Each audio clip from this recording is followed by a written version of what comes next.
یا رب الی حبیبک محمد وعلی آلہ وصحبہ وسلم. یہ بیٹے یہ نکال لیں آپ بھی الفاظ تاکہ آپ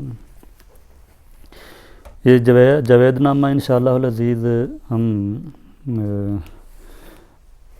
شروع سے تو کسی بھی اور وقت میں اس کا آغاز کریں گے، لیکن یہ ایک مضمون جو علامہ اقبال رحمۃ اللہ علیہ نے جاوید اقبال کو مخاطب کر کے اور جاوید اقبال کے پردے میں نئی نسل کو مخاطب کر کے کچھ مسائل بیان کیے ہیں، کچھ چیزیں بتائی ہیں، کچھ نصیحتیں کی ہیں. تو اس مضمون کی اہمیت کے پیش نظر اور ضرورت کے پیش نظر میں نے یہ مناسب سمجھا کہ پہلے اسے پڑھ لیا جائے، اس کی وضاحت کر لی جائے. یہ مضمون ہے خطاب بجاوید. جاوید سے مراد علامہ اقبال رحمۃ اللہ علیہ کے بیٹے ڈاکٹر جاوید اقبال مرحوم ہیں. بریکٹ میں ہے سخن بنیاد نو. نیاد نسل کو کہتے ہیں، نو کا معنی نئی. یہ مرکب توصیفی ہو جائے گا. سخن یہ جو یا ہے نا، بڑی یا جو نیچے سخن نون کے بعد یا ہے، سخن یہ فارسی میں تنکیر کے لیے آتی ہے، یعنی عموم کے لیے، جسے ہم کہتے ہیں، جسے ہم کامن کہتے ہیں کہ کوئی چیز. سخن ایک بات، ایک گفتگو نئی نسل کے ساتھ. جاوید سے مراد علامہ اقبال نے کیا لیا ہے وہ انہوں نے خود ہی بریکٹ میں بتا دیا ہے. سخن بنیاد نو، نئی نسل کے ساتھ ایک گفتگو. این سخن آراستن بے حاصل است، بر نیاید آنچ در کار دل است. گرچه من صد نکته گفتم بے حجاب، نکته دارم که ناید در کتاب. گر بگویم می شود پیچیده تر، حرف و صوت او را کند پوشیده تر. سوز او را از نگاه من بگیر، یاز آه صبح گاہ من بگیر. سخن آراستن مصدر ہے، سخن آرائی کرنا، سجانا. لفظی معنی ہوتا ہے سجانا. اس کا کسی چیز کو ہم ویسے بھی استعمال کرتے ہیں، آراستہ پیراستہ کرنا، آراستہ کرنا. مراد یہ ہے گفتگو کی محفل آراستہ کرنا، گفتگو کرنا، مجلس سجانا گفتگو کی. بے حاصل ہے، کہتے ہیں کہ میں جو باتیں کرنے لگا ہوں نا، یہ بے حاصل ہیں. این سخن آراستن بے حاصل است. بے حاصل ہیں کہ مطلب یہ ہے کہ اس کا فائدہ کوئی نہیں ہوگا. یہ خود بتا رہے ہیں کیوں فائدہ نہیں ہوگا، اس کی وجہ بتائی ہے. یعنی جو میں کہنے والا ہوں یہ نہیں کہ جو بات ہے اس کا فائدہ کوئی نہیں ہوگا. جو میں کہنا چاہتا ہوں وہ جیسے میں کہوں گا یا جس طریقے سے میں کہہ دوں گا، جو الفاظ استعمال کروں گا، اس سے کوئی فائدہ نہیں ہوگا. کیوں؟ بر نیاید آنچ در کار دل است. کار کہتے ہیں گہرائی کو یا تہ کو. کار دریا کی تہ، دریا کی گہرائی. تو دل کو سمندر کے ساتھ، دریا کے ساتھ تشبیہ دی ہے کہ جس طرح سمندر گہرا ہوتا ہے نا، صوفیہ کرام نے دل کو بھی سمندر کے ساتھ تشبیہ دی، یہ بھی اسی طرح کہہ رہا تھا۔ سلطان باؤ فرماتے ہیں، مشہور ان کی شعر ان کا، دل دریا سمندروں ڈونگے کون دلاں دیاں جانے ہو۔ تو کہتے ہیں کہ کچھ باتیں کنارے پر ہوتی ہیں، کچھ باتیں گہرائی میں تہ میں ہوتی ہیں۔ جو باتیں کنارے پر ہیں، یعنی عام سی باتیں ہیں، وہ تو انسان کہہ بھی لیتا ہے اور لوگوں کی سمجھ میں بھی آ جاتی ہیں، لیکن جو باتیں دل کی گہرائی میں ہیں نا، بر نہ آیت، وہ اوپر نہیں آتی ہیں، باہر نہیں آتی ہیں۔ گفتگو سے جو دل میں ہے، جو دل کی گہرائی میں جو کچھ ہے، وہ گفتگو کے ذریعے بیان نہیں کیا جا سکتا، باہر نہیں آتا ہے۔ گرچہ من صد نکتہ گفتم بے حجاب، اگرچہ میں نے بالکل واشگاف طریقے سے بے حجاب سینکڑوں نکتے میں نے بیان کیے ہیں۔ گرچہ من صد نکتہ، 100 نکتے، یعنی مراد سینکڑوں، گرچہ میں نے 20 اگر 100 ہی کہنا ہے تو 20 کہہ دیں، اگرچہ میں نے سینکڑوں نکتے بالکل بے حجاب واشگاف طور پر بیان کیے ہیں، میں نے بڑے بڑے گہرے نکتوں سے پردہ اٹھایا ہے، لیکن نکتہ دارم کے ناید در کتاب، نکتہ دارم، ایک نکتہ میں ایسا ہے میرے پاس، دارم میں رکھتا ہوں، آئی ہیو جس کو ہم انگلش میں کہہ دیتے ہیں نا، یہ وہی لفظ ہے، اسی طرح دارم میں رکھتا ہوں، معنی یہ ہوتا ہے میرے پاس ہے۔ ایک نکتہ میرے پاس ایسا ہے کہ ناید در کتاب، جو کتاب میں نہیں آ سکتا، کتاب سے مراد کتابت، جو لکھنے پڑھنے میں نہیں آ سکتا ہے۔ تو باتیں تو میں نے بہت کر دی ہیں، بڑے بڑے رازوں سے پردہ اٹھا دیا، بڑے نکتے بیان کر دیے ہیں میں نے علمی، لیکن ایک نکتہ ایسا بھی ہے جو لکھنے پڑھنے میں نہیں آ سکتا، جو میں لکھوں گا تب بھی آپ نہیں سمجھ سکتے، میں صحیح لکھ نہیں سکوں گا اور پڑھنے والا صحیح پڑھ نہیں سکے گا، سمجھ نہیں سکے گا۔ گر بگویم می شود پیچیدہ تر، وہ ایسا نکتہ ہے، اگر میں کہوں گا نا، گر بگویم، اگر میں کہوں گا تو می شود پیچیدہ تر، وہ اور پیچیدہ ہو جائے گا، اور پیچدار ہو جائے گا، اور گہرا ہو جائے گا، ٹھیک ہے۔ حرف و صوت اورا کند پوشیدہ تر، حرف الفاظ سے، صوت آواز سے، حرف اور صوت، حرف اور آواز اس کو پوشیدہ تر بنا دیں گے، پہلے پوشیدہ ہے، پھر اس سے بھی زیادہ یعنی جتنا پہلے وہ چھپا ہوا ہے نا، بیان کروں گا تو مزید وہ چھپ جائے گا، مزید پیچیدہ ہو جائے گا، مزید پیچیدہ ہو جائے گا، ٹھیک ہو گیا۔ سوزے اورا از نگاہ من بغیر، اب نہ لکھنے میں آ سکتا ہے نہ بولنے میں آ سکتا ہے، تو پھر سمجھنے کا طریقہ کیا ہوگا؟ وہ ایک طریقہ ہے جس سے وہ سمجھ میں آ سکتا ہے، وہ کیا ہے؟ سوزے ہو، اس نکتے کا جو سوز ہے نا، تپش ہے، وہ میری آنکھوں سے حاصل کر لے، میری نظروں سے حاصل کر لے، ایک میری نگاہ سے حاصل کر لے، ایک طریقہ یاد آہے صبح گاہے من بغیر، یا میری جو سحری کے وقت کی آہ ہے نا، جو میں روتا ہوں اللہ کے سامنے، اس سے حاصل کر لے، یعنی وہ نکتہ سمجھ میں آ سکتا ہے۔ نمبر 1 نگاہ، نگاہ سے، نمبر 2 آہ سے۔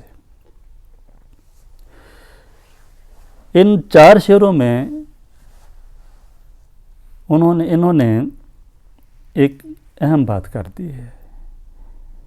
ایک بات تو یہ کی کہ کچھ باتیں ایسی بھی ہوتی ہیں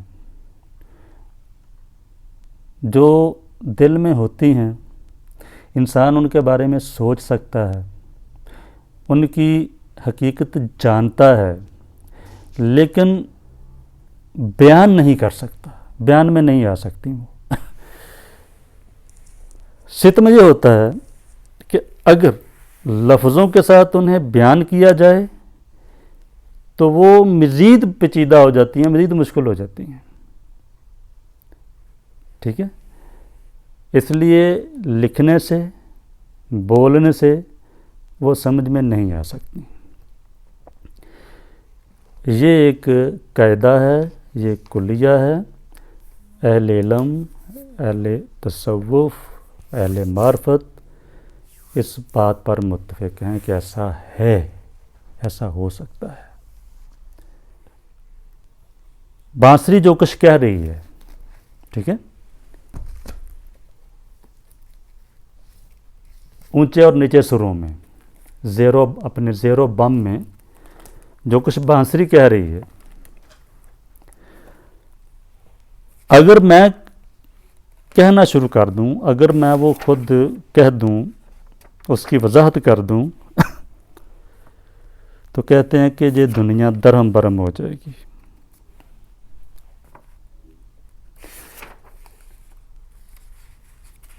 بانسری اپنے 2 سروں میں جو کچھ کہہ رہی ہے، اگر میں کہہ دوں گرب گویم من، ٹھیک ہے، آنچن نئے میں گوید اندر این 2 باب، گرب گویم من جہاں گردد خراب۔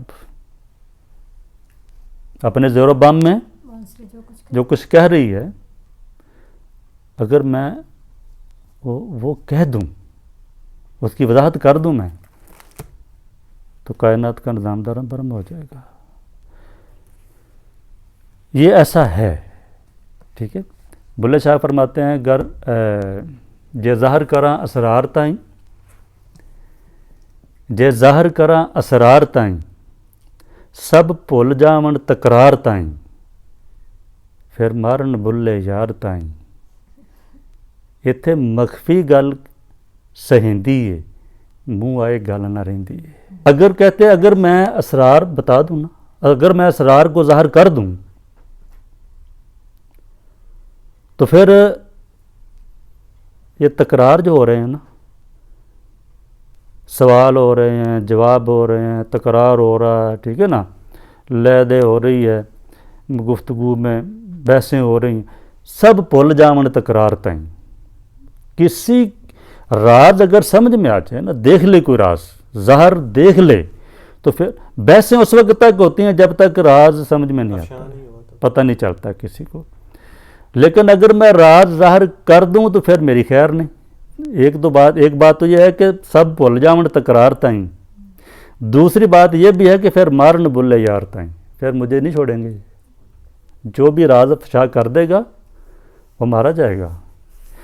اتنے مخفی گل سہندی ہے، لوگ مخفی گل بات ہی سہ پاتے ہیں، ٹھیک ہے نا۔ لوگ ظاہری صحیح جو راز ہے اس کو برداشت ہی نہیں کر سکتے، بس یہی ہے کہ اوپر سے کہتے جاؤ کہتے جاؤ کہتے جاؤ۔ سب سے بہترین اس چیز کی جو ترجمانی کی ہے نا، وہ جوش نے کی ہے، بہت اچھا لگتی ہے مجھے ان کی۔ اور بھائی یوں عقدہ کھلا کسی سے کھولا نہ گیا، یوں عقدہ کھلا کسی سے کھولا نہ گیا، اسرار کو نعت کے پر تولا نہ گیا۔ معلوم ہوا راز تو چھڑیں بحثیں، محسوس ہوا راز تو بولا نہ گیا۔ بہت پیارا ہے۔ کہتے ہیں عقدہ ایسے کھلا کہ کسی سے کھولا ہی نہیں، کسی سے کھولا نہ گیا، لیکن قاعدہ یہ ہوا ہے اسرار کو ناطقے پر تولا نہ گیا. جو اسرار ہیں نا اندر راز ہیں ان کو نطق پر گفتگو پر تولا نہیں جا, آج تک تولا نہیں گیا. ان کا وزن کیا ہے, وہ کس پائے کے ہیں, گفتگو ان کا ساتھ نہیں دے سکتی. کہتے ہیں کہ راز معلوم ہو گیا, راز کے متعلق علم ہوا نا, کسی نے بتا دیا, پڑھ لیا کہیں کتاب سے کیسے ہے, تو پھر بحثیں چڑھ گئیں. ٹھیک ہے, ایسے کیوں ہے, ایسے نہیں ہے, ایسے ہوگا تو پھر ایسے کیوں, پھر وہ بحثیں چلتی رہتی ہیں. وہ علم ہے آپ کا تیرتا ہوا علم, اوپرا علم. محسوس ہوا راز تو بولا نہ گیا, لیکن جب راز محسوس ہو جائے پھر بولا نہیں جاتا. عشق دنا دے ہڈی رچیا اور رہندے چپ چپاتے ہو. انسان جب راز انسان کو سمجھ میں آ جاتی ہے نا, بات کائنات کا راز سمجھ میں آ جاتا ہے, پھر وہ بولتا نہیں ہے. ٹھیک ہے. بیکا بہت اچھے شاعر ہیں ہندی کے. بیکا بات اگم کی, بیکا بات اگم کی کہن سنن وچ نہیں, جو جانے سو نہ کہیں, کہیں سو جانے نہیں.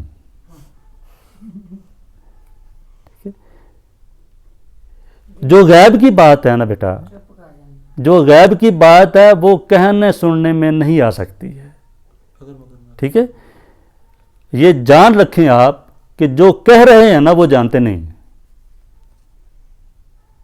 اور جو جان جائیں وہ کہتے نہیں, وہ چپ ہو جاتے ہیں. کیا کہیں؟ تو تصوف کا پہلا قاعدہ جو ہے اس میں یہ ہے کہ ہم جو بات کرتے ہیں کسی بھی چیز کے بارے میں, جب ہم بات کرتے ہیں تو اس کی ماہیت, اس کے فائدے اور اس کے مادے کہ تصور کا ایک جز ہوتا ہے, فرع ہوتی ہے.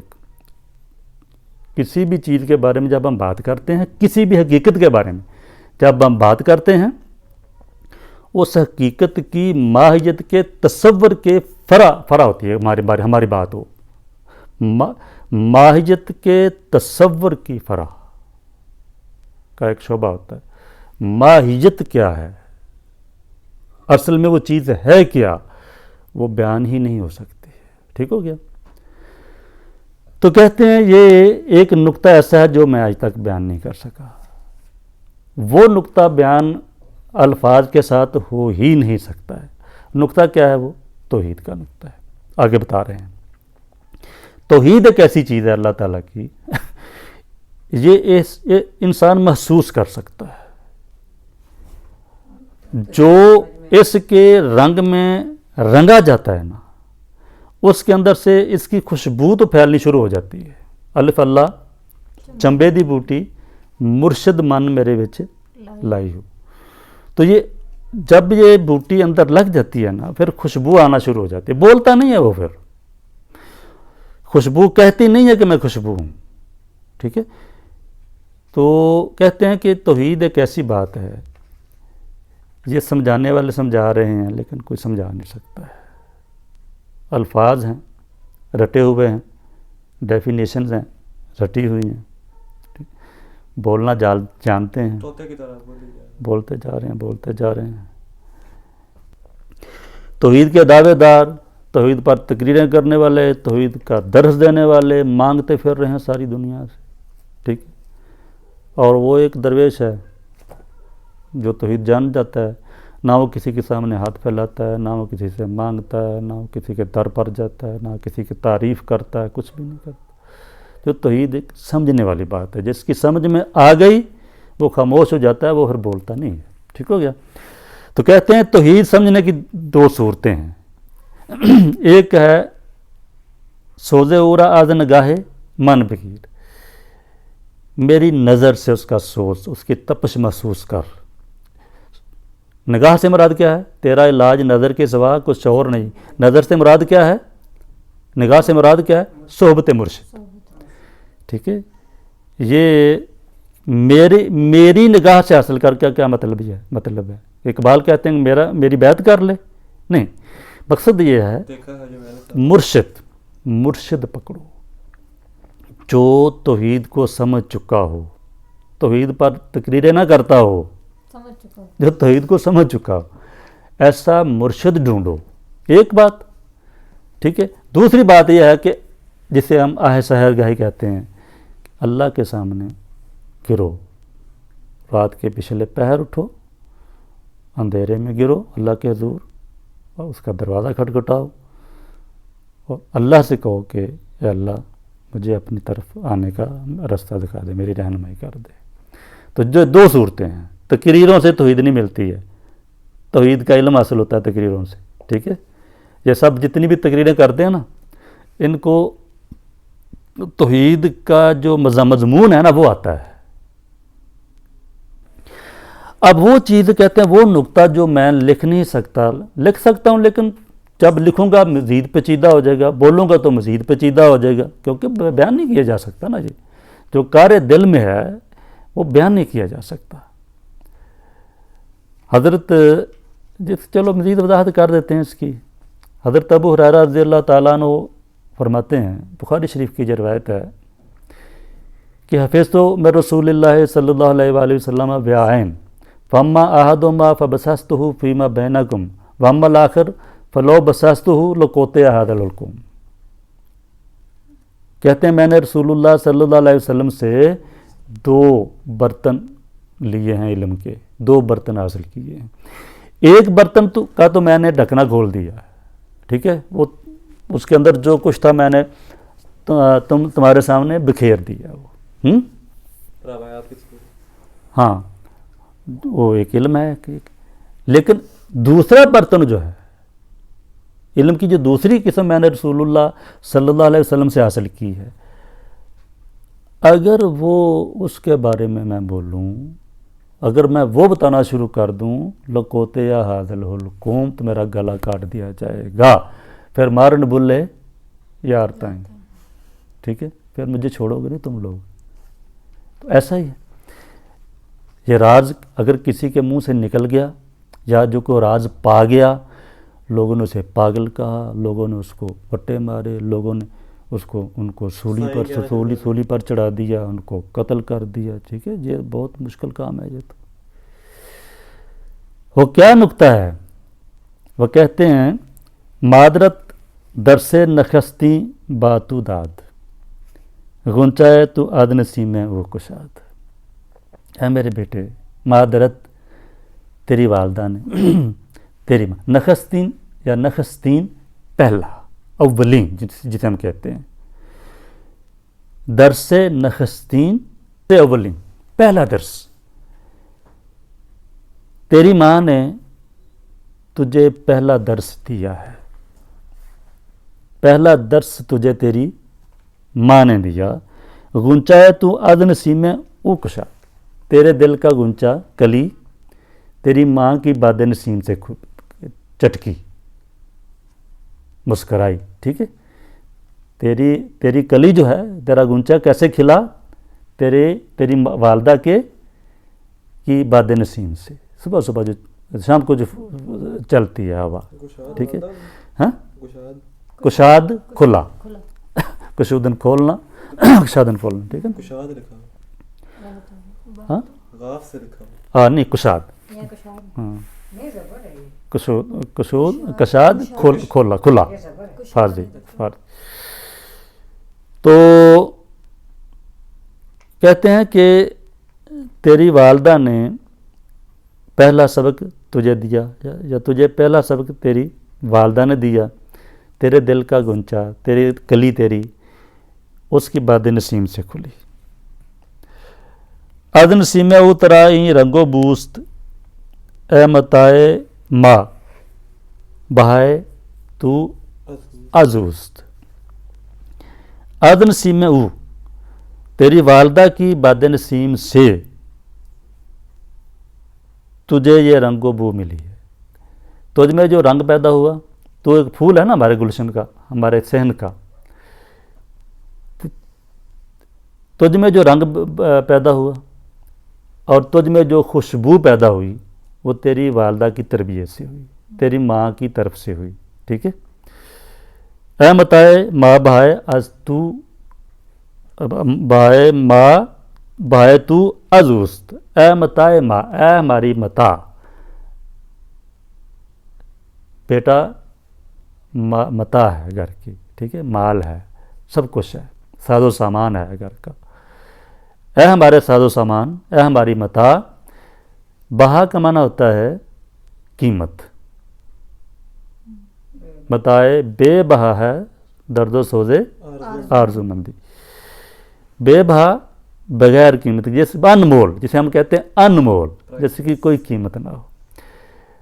تیری قیمت جو ہے از اوست، تیری ماں کی وجہ سے ہے، تیری ماں کی طرف سے ہے. اے ہمارے صحن کے پھول، تجھے جو خوشبو ملی، جو رنگ ملا، وہ بھی تیری ماں کی طرف سے ملا. اور جو تیری قیمت ہے تو ہمارے لیے متا ہے، متائے بے بہا ہے ہمارے لیے، اور جو تیری یہ قیمت جو ہے یہ تیری ماں کی طرف سے ملی، ٹھیک ہے. دولت جاوید ازو اندوختی، از لبے لا الہ آموختی. تو مائیں جو ہوتی ہیں نا دیہاتوں کی مائیں، خاص کر ان پڑھ مائیں جنہیں کہتے ہیں، سیدھی سادھی مائیں، وہ بچپن میں بچوں کو ایک ہی بات سن، بیٹا پڑھو لا الہ. چھوٹے چھوٹے بچے ہوتے ہیں کہ لا الہ لا الہ، تو لا الہ سکھاتی ہیں سب سے پہلے مائیں بچے، ٹھیک ہے. دولت جاوید ازو اندوختی، اندوختن معنی اصل میں معنی ہوتا ہے ذخیرہ کرنا، حاصل کرنا. تو نے اپنی ماں سے ہمیشہ رہنے والی دولت حاصل کی ہے. اور وہ دولت کیا ہے کہ تو نے اس کے لب سے لا الہ الا اللہ کہنا سیکھا ہے. آموختی، تو نے سیکھا ہے لا الہ الا اللہ اس کے لب سے، ٹھیک ہو گیا. اپنی ماں کے لبوں سے، ہونٹوں سے تو نے لا الہ الا اللہ کہنا سیکھا ہے. یہ ہے ایک چیز کہ تیرے بچپن کی تربیت اور لفظ جو ہیں لا الہ الا اللہ کے، یہ تو نے سیکھے اپنی ماں سے. یہ میں نے بچپن سے یاد کیے ہیں یہ شعر سارے. اے پسر ذوق نگاہ ازمان بگیر، ٹھیک ہے، سوخ تندر لا الہ ازمان بگیر. لا الہ الا اللہ کے الفاظ تو میرے بیٹے تو نے سیکھے اپنی والدہ سے، ٹھیک ہو گیا. لا الہ الا اللہ کے الفاظ سیکھے تو نے اپنی والدہ کے ہونٹوں سے. اب اس سے اگلا سٹیپ جو ہے، اے پسر ذوق نگاہ از من بگیر، اے میرے بیٹے نگاہ کا ذوق مجھ سے سیکھ، ٹھیک ہے. نگاہ پہ کیسے پیدا ہوتی ہے، دیکھنے والی نگاہ کیسے پیدا ہوتی ہے، اور نگاہ کا ذائقہ کیا ہے، نگاہ سے انسان کے ذوق میں کیا تبدیلی آتی ہے، کیسا ذوق پیدا ہوتا ہے صحبت سے، وہ مجھ سے پوچھ، مجھ سے حاصل کر. اے پسر ذوق نگاہ از من بگیر، سوختن در لا الہ از من بگیر. لا الہ میں جلنا مجھ سے سیکھ. لا الہ الا اللہ میں جلا کیسے جاتا ہے، اس کی انسان اندر تپش کیسے محسوس کرتا ہے. جب یہ کلمہ اندر داخل ہو جاتا ہے انسان کے دل میں، تو دل میں کیا تبدیلی آتی ہے، ٹھیک ہے. انسان میں سرگرمی کون سی پیدا ہو جاتی ہے اس وقت، ٹھیک ہے. اس کی جب یہ کلمہ انسان کے دل میں گھر کر جاتا ہے نا، اس وقت کیسی تپش پیدا ہوتی ہے انسان میں، یہ مجھ سے سیکھ. سوختن در لا الہ از من بگیر، لا الہ گوئی بگواز روئے جان، تاز اندام میں تو آید بوئے جان. جان کا معنی روح. لا الہ گوئی بگواز روئے جان، اندام کہتے ہیں جسم کو. تاز اندام تو آید، مزارے تاکہ تیرے جسم سے آئے.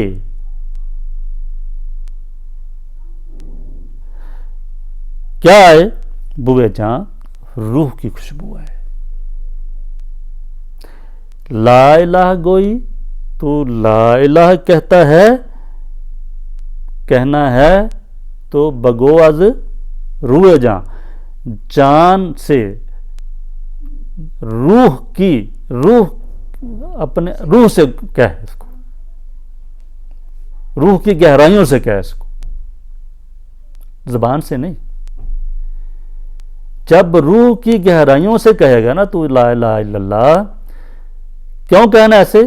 تاج اندام تو آیت بوئے جہاں، تاکہ تیرے جسم سے جسم کی بدبو نہ آئے، روح کی خوشبو. مرشد من میرے وچ اندر بوٹی مشک مچایا جہاں پھلن تے آئی ہو. بوٹی جو لگائی میرے مرشد نے لا الہ الا اللہ کی، الف اللہ کی، جب وہ پھولی کھلی تو پھر مشک مچایا، اس نے پورے جسم میں کو اس نے خوشبودار کر دیا، ماحول کو خوشبودار کر دیا. تو اللہ جو اللہ والا ہوتا ہے، لا الہ الا اللہ کو جاننے والا ہوتا ہے، وہ تقریریں نہیں کرتا اس طرح. پھر وہ جدھر جاتا ہے اس کی خوشبو پھیلتی ہے. پھر مہر و ماہ گردد دے سوزے لا الہ، دیدہ ام این سوز را در کوہ کا. مہر و ماہ، مہر سورج، ٹھیک ہو گیا، ماہ چاند، گردد گردش میں ہے، سوز میں نا، سوز تپش. یہ چاند اور ستارے، سورج اور چاند جو گردش میں ہے نا، یہ لا الہ کی کے سوز سے ہیں. یعنی ظاہر اللہ تعالیٰ جو کچھ ہے، اللہ ہے ہی اللہ، اللہ تعالیٰ گھماتا ہے. مہر و ماہ گردد سوزے لا الہ، دیدہ ام ای سوز را در کوہ کا. کوہ میں نا پہاڑ، کا وہی اپنا ہماری پنجابی میں جسے کا کہتے ہیں، گھاس، تنکا، ٹھیک ہے، کا تنکا. میں نے اس سوز کو پہاڑ میں اور تنکے میں دیکھ، ذرے سے لے کر پہاڑ تک، ٹھیک ہے، قطرے سے لے کر سمندر تک، یعنی چھوٹی سے چھوٹی چیز سے لے کر بڑی سے بڑی چیز تک. جہاں بھی آپ کو رونق نظر آ رہی ہے، سوز ملتا ہے، زندگی کی رمق نظر آتی ہے، آپ کو گردش نظر آتی ہے، حرکت نظر آتی ہے، کہتے ہیں وہ لا الہ الا اللہ کا سوز ہے. اس میں اسی کی تپش سے حرکت تپش سے ہوتی ہے نا، گرمی سے حرکت ہوتی ہے، ٹھنڈ سے حرکت ختم ہو جاتی ہے، انسان کوئی بھی چیز ہو جم جاتی ہے وہ. تو کہتے ہیں کہ لا الہ الا اللہ ایک سوز ہے، گرمی ہے ایک. کائنات ساری اسی کلمے کے سوز سے، گرمی سے حرکت میں ہے. اسی توحید ہی کام کر رہی ہے ساری کائنات میں. اور یہ سوز میں نے پہاڑ سے لے کر بڑے سے بڑے، پہاڑ سے لے کر چھوٹے سے چھوٹے تنکے میں دیکھا ہے. ٹھیک ہو گیا. مہر و ماہ گردد دے سوزے لا الہ، دیدہ میں سوز را در کوہ کا. یہ بسا اوقات کوئی نہ کوئی بات یاد آ جاتی ہے. یہ لا الہ سارا آ رہا ہے، لا الہ لا الہ لا الہ الا اللہ محمد رسول اللہ نہیں ہے. یہ اس کو بھی مجاز کہتے ہیں. اسے کہتے ہیں مجاز میں، یعنی بلاغت میں اسے کہتے ہیں کہ بولنا جز ہے، مراد اس کا کل لینا ہے. ٹھیک ہے، ٹھیک، جز بول کر کل مراد لیتے ہیں. عربی میں کہتے ہیں اطلاق الجز و ارادۃ الکل. تو لا الہ سے مراد لا الہ الا اللہ محمد رسول اللہ. اب شعری ضرورت کی وجہ سے پورا کلمہ تو نہیں لکھا جا سکتا نا، تو کبھی لا الہ کہہ دیں گے، کبھی لا الہ کہہ دیں گے، کبھی لا و الا کہہ دیں گے اقبال، تو مراد پورا کلمہ ہوتا ہے۔ این دو حرف لا الہ گفتار نیست، لا الہ جز تیگے بے زنہار نیست۔ یاد رکھ میرے بیٹے، یہ لا الہ جو ہے نا، یہ صرف یہ دو حرف جو ہے نا، لا الہ الا اللہ، یہ صرف گفتار نہیں ہے کہ زبان سے کہہ دیا ختم۔ این دو حرف لا الہ گفتار نیست، لا الہ جز تیگے بے زنہار نیست، بے زنہار، جس کا کوئی وار خالی نہیں، ہاں جو جس کا وار خالی نہ جائے، کاٹ دار تلوار، ٹھیک ہے۔ زنہار معنی ہوتا ہے ہرگز، یعنی تاکید کے لیے آتا ہے، کبھی ایسا نہیں ہو سکتا، ہرگز ایسا نہیں ہو سکتا، بے زنہار۔ اقبال کا غالب کا شعر ہے، رندانے در میکدہ گستاخ ہیں زاہد، زنہار نہ طرف ہونا ان بے ادبوں سے، ہرگز، ٹھیک ہے، کبھی بھی ان کے منہ نہ لگنا، ان کے منہ نہ لگنا کبھی بھی، بڑے گستاخ ہیں یہ۔ رندانے در میکدہ گستاخ ہیں زاہد، زنہار نہ طرف ہونا ان بے ادبوں سے، طرف ہونا پرانا محاورہ ختم ہو گیا آج کل، ان کے منہ نہ لگنا کبھی بھی، بدتمیز ہیں، پھر کہنا نہ کہ یار ان کو کسی نے تمیز نہیں سکھائی۔ تو زنہار کہتے ہیں کہ لا الہ جز تیگے بے زنہار نیست، جز تیگے بے، لیسا الا اس کو کہتے ہیں، نہیں ہے مگر یہ، جز کا معنی الا، ٹھیک ہے، لا الہ نہیں ہے مگر ایسی تلوار جس کا وار خالی نہیں جاتا ہے، کاٹ دار تلوار کے علاوہ اور کچھ بھی، یعنی لا الہ الا اللہ ایک تلوار ہے،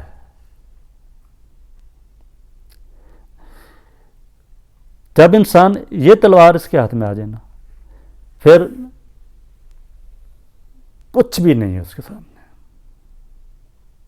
ٹھیک ہے، فریب سود و زیان، لا الہ الا اللہ، ٹھیک ہے، یہ رشتہ و پیبند کچھ بھی نہیں ہے، جمال و دولت دنیا یہ رشتہ و پیبند، بتانے وہم و گما، لا الہ الا اللہ، لا الہ الا اللہ۔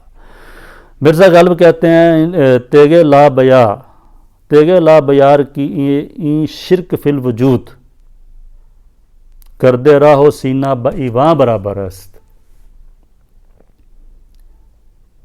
ٹھیک ہے، غالب بھی ایسی باتیں کر لیتے تھے، تیگے لا بیار، لا کی تیگ لاؤ، تو لا کی تلوار لاؤ، کہ یہ شرک فی الوجود جو ہے نا، یہ گرد راہ ہے، یہ سمجھو کہ سفر کے ہم جا رہے ہیں تو رستے میں گرد اڑ رہی ہے، ہماری آنکھوں پڑ رہی ہے، رستہ نظر نہیں آ رہا ہے، سینہ با ایوان برابر است، سینہ جو ہے یہ ایوان محل کے برابر ہے، اور یہ شرک فی الوجود، شرک فی الوجود جو ہے صوفیوں کا اصل شرک اس کو کہتے ہیں، ٹھیک ہے، یہ کسی کی سمجھ میں نہیں یہ بات آتی ہے، کو شرک کو اور کی شرک کی جو ہے نا قسمیں بناتے جاتے ہیں، یہ بھی شرک ہے، یہ بھی شرک ہے، یہ بھی شرک ہے۔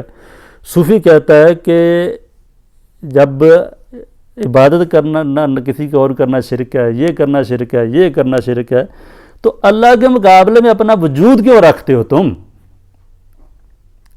اللہ کے وجود کے مقابلے میں کوئی وجود بھی لانا، یہ بھی تو شرک ہے نا، اس کو کہتے ہیں وحدت الوجود، ٹھیک ہے۔ یہاں آ کر بڑوں کے پاؤں پھسل جاتے ہیں، اتر جاتے ہیں، ان کو پتہ نہیں چلتا کہ یہ صوفی کیا کہہ رہا ہے۔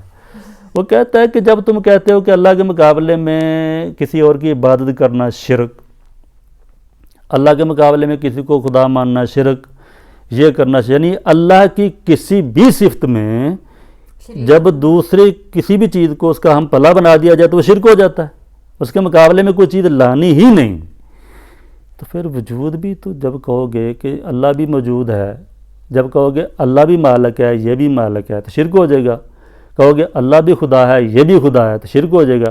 تو پھر جب تم یہ کہو گے کہ اللہ بھی موجود ہے، میں بھی موجود ہوں، تو اس کو شرک کیوں نہیں کہتے تم؟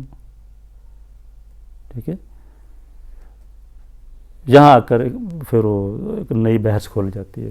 تو ایک بار غالب کہتے ہیں تیگے لا بیار، کہیں شرک فی الوجود گرد راہ و سینہ بائی ماں برابر است.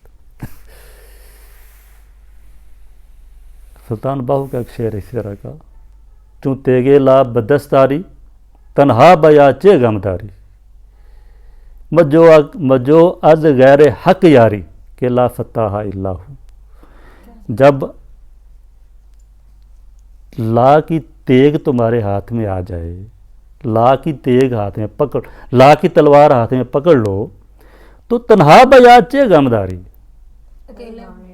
پھر غم نہ کرو کہ میرے ساتھ کو دے رہا ہے کہ نہیں دے رہا، تنہا بیا، پھر آؤ اکیلے آؤ، پھر غم کس چیز کا. مجو ہر از غیر حق یاری، اللہ کے علاوہ کسی سے بھی پھر مدد نہ مانگو. مجو از غیر حق یاری لا فتح اللہ، اللہ کے سوا کسی سے مدد نہ مانگو. لا فتح اللہ، بہت پیارا شعر ہے یہ بھی. چوں تیگے لا بدستاری بکافاری تنہا بیاچے غمداری، جو حق از غیر حق یاری کہ لا فتح اللہ. تو یہ کہتے ہیں کہ یہ گفتار نہیں ہے یہ کہ لا الہ الا اللہ کہہ دیا، لا الہ الا اللہ کہہ دیا تو سمجھو کہ کہتے ہیں یہ تو تلوار ہے ایک. جب تلوار ہاتھ میں یہ تلوار آ جائے لا الہ الا اللہ کی، پھر انسان بے نیاز ہو جاتا ہے، پھر کسی کی کوئی پرواہ نہیں ہوتی اس کو. زیستن با سوزے کا ہری است، لا الہ الا اللہ کے سوز کے ساتھ، لا الہ الا اللہ کے سوز کے ہمراہ جینا، زندگی گزارنا. زیستن زندگی گزارنا، با سوزے او، لا الہ الا اللہ کے سوز کے ساتھ، اس کی تپش کے ساتھ، اس کے تپش ساتھ رکھ کے زندگی گزارنا کہاری ہے. ٹھیک ہے، انسان میں اندر ایک اللہ کی صفت پیدا آ جاتی ہے جس کو کہاری کہتے ہیں. کہاری ہو، غفاری ہو، قدوسی ہو، جبروت، یہ چار عناصر ہوں تو بنتا ہے مسلمان. زیستن با سوزے کہاری است، لا الہ ضرب است ضرب کاری است. یہ ضرب کاری کیا ہوتا ہے؟ ایکوریٹ. کار کہتے ہیں کام کو، کام کرنے والی، کام کر دینے والی، کام تمام کر دینے والی ضرب. ٹھیک ہے، اس کو ضرب کاری کہتے ہیں. ضرب کاری ایسی ضرب جو کام، جس کام کے لیے لگائی ہے نا ضرب، وہ کام کر دے. وہ زیستن با سوزے کہاری است، لا الہ کے سوز کے ساتھ جینا کہاری ہے. لا الہ ضرب است و ضرب. اللہم صلی علی سیدنا محمد و علی آل سیدنا محمد صلی وسلم یا رب علی حبیبک محمد و علی آلہ وصحبہ وسلم. آمین یا رب. آمین یا رب.